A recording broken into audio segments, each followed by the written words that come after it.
KS Lakshmanarao peoples ఛానల్కి స్వాగతం. దేశవ్యాప్తంగా గత 2 నెలలుగా చారిత్రాత్మకమైనటువంటి ఉద్యమాన్ని నిర్వహించిన కాక్రోచ్ జనతా పార్టీ నాయకుడు అభిజిత్ దీప్కి నిన్న ఒక ప్రకటన చేశారు. గ్రామీణ ప్రాంతాలలో ఉండే బడులు, గ్రామీణ ప్రాంతాల్లో ఉండే స్కూల్స్ మెరుగుదలకి దేశవ్యాప్త ఉద్యమాన్ని ఆగస్టు 15వ తేదీ నుంచి ప్రారంభిస్తాం. మహారాష్ట్రలో తన స్వగ్రామమైనటువంటి హింగోలి గ్రామం నుంచి ఈ ఉద్యమాన్ని ప్రారంభిస్తామని ఆయన ప్రకటించారు. ఇది హర్షించవలసినటువంటి ప్రకటన. ఎందుకంటే ఈ రోజున గ్రామీణ ప్రాంతాలు, భారతదేశంలో ఇప్పటికీ గ్రామీణ ప్రాంతాల్లోనే ఎక్కువ అర్బనైజేషన్ జరిగాక కూడా పెద్ద ఎత్తున అర్బనైజేషన్ జరిగింది భారతదేశం. అర్బనైజేషన్ జరిగిన తర్వాత కూడా 60% మందికి పైగా ప్రజలు గ్రామీణ ప్రాంతాల్లో నివసిస్తున్న సంగతి మనకందరికీ తెలిసిందే. కానీ గ్రామీణ ప్రాంతాల్లో ఉన్నటువంటి స్కూల్స్, ప్రభుత్వ పాఠశాలల్లో ముఖ్యంగా మౌలిక వసతులు లేని పరిస్థితి మనం చూస్తున్నాం. మౌలిక వసతులు అంటే మరుగుదొడ్లు లేకపోవటం, తరగతి గదులు లేకపోవటం, మంచినీటి సదుపాయాలు లేకపోవటం, లేదా ప్రహరీ గోడలు లేకపోవటం, ఇవన్నీ ఉన్నప్పటికీ కూడా ఒక తరగతి గది, ఒక టీచర్ మాత్రమే ఉండడు. ఏకోపాధ్యాయ పాఠశాలలు ఆంధ్రప్రదేశ్లోనే 16,000 దాకా ఉన్నాయని చెప్పేసి ఇటీవల కేంద్ర ప్రభుత్వం ఇచ్చినటువంటి ఒక సమాధానంలో పేర్కొంది. అంటే 5 తరగతులు, 25 మంది పిల్లలు, 5 తరగతులకి ఒక ఉపాధ్యాయుడు. ఆ పాఠశాల ఏ విధంగా మెరుగ్గా నడుస్తుంది?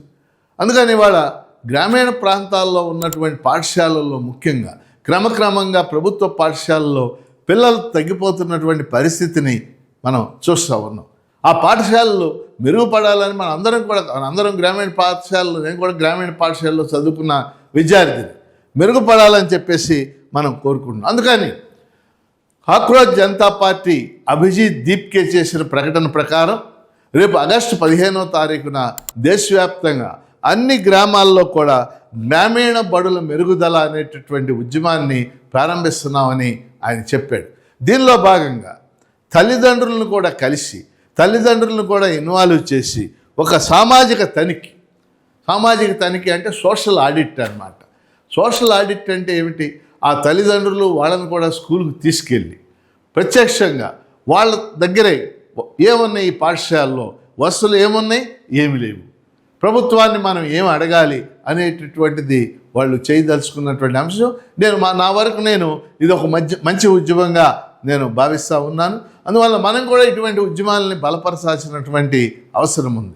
ఎందుకంటే గ్రామీణ పాఠశాలలు మెరుగుపడాలి, అక్కడ వసతులు మెరుగుపడాలి, పెద్ద ఎత్తున పిల్లలు అందులో చేరాలి అనేది మన అందరికీ ఉన్నటువంటి అభిప్రాయం. ఈ వసతులు ఇవన్నీ లేకపోయేసరికి పేద పిల్లలు కూడా ప్రైవేట్ పాఠశాలల వైపు ఆకర్షితులు అవుతున్నటువంటి పరిస్థితిని మనం చూస్తూ ఉన్నాం. ప్రతి గ్రామానికి కూడా చాలా రిమోట్గా ఉండేటటువంటి గ్రామాలకు కూడా ప్రైవేట్ బస్సులు 5 బస్సులు 10 బస్సులు అంటే రకరకాల పాఠశాల బస్సులు ఆ గ్రామాలకు వచ్చి ఆ పిల్లలందరినీ బస్సుల్లో తీసుకెళ్తున్నటువంటి పరిస్థితి మన అందరికీ తెలుసు. కాబట్టి దీన్ని నివారించాలంటే మనం గ్రామీణ ప్రాంతాల్లో ఉన్న పాఠశాలల్ని పునర్వ్యవస్థీకరణ చేయాలి.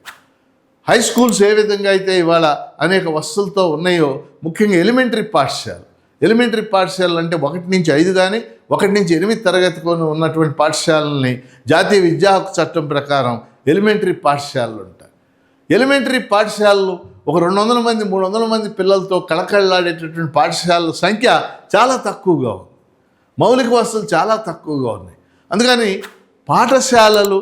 ప్రభుత్వ పాఠశాలలు వసతుల గురించి ఒక దేశవ్యాప్త చర్చకి ఇది దారి తీయాలని చెప్పేసి కోరుకుంటూ, మనందరం కూడా ఈ ఉద్యమాన్ని బలపరచాలని కోరుకుంటూ KS Lakshmanarao people's channel subscribe చేయండి, ప్రోత్సహించండి.